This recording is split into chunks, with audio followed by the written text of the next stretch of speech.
SSC মামলায় মেধা তালিকা প্রকাশের জটিলতা। প্রতিযোগিতামূলক পরীক্ষায় মেধা তালিকা প্রকাশ হবে। মেধা তালিকা প্রকাশ হলে সম্মানহানি হয় কিভাবে, প্রশ্ন বিচারপতি দেবাংশু বসাকের।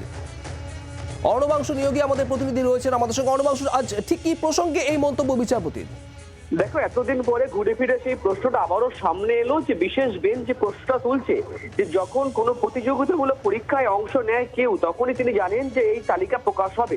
এই মেধা তালিকা বা প্যানেল প্রকাশ হলে কিভাবে সম্মানহানি হতে পারে, এই আদালত বুঝে উঠতে পারছে না এবং সেই প্রশ্ন আদালত বারবার ধরে পড়ছে। এবং দ্বিতীয়ত হচ্ছে মেধায় উত্তীর্ণ হওয়া যাওয়া, মানে মেয়াদ উত্তীর্ণ হয়ে যাবে প্যানেলের, তারপরে যদি নিয়োগ হয় এবং তারপরে যদি আদালত সেটা পদক্ষেপ তাহলে এখতিয়ার বহির্ভূত বিষয় কি করে হয়ে ওঠে।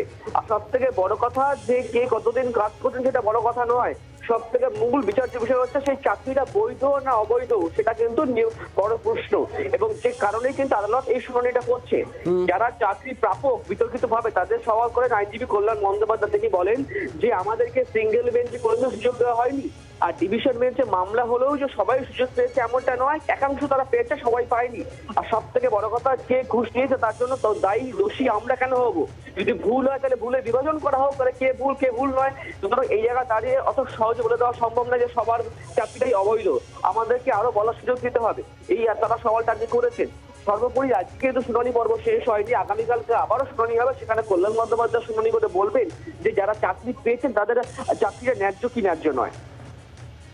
ধন্যবাদ অর্ণবাংশু, আমাদের সঙ্গে থাকো অর্ণবাংশু।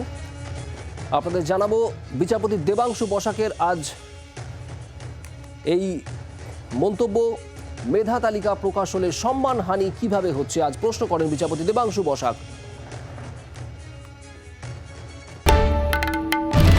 বাংলার আওয়াজ, বাঙালির আবেগ, জি 24 ঘন্টা।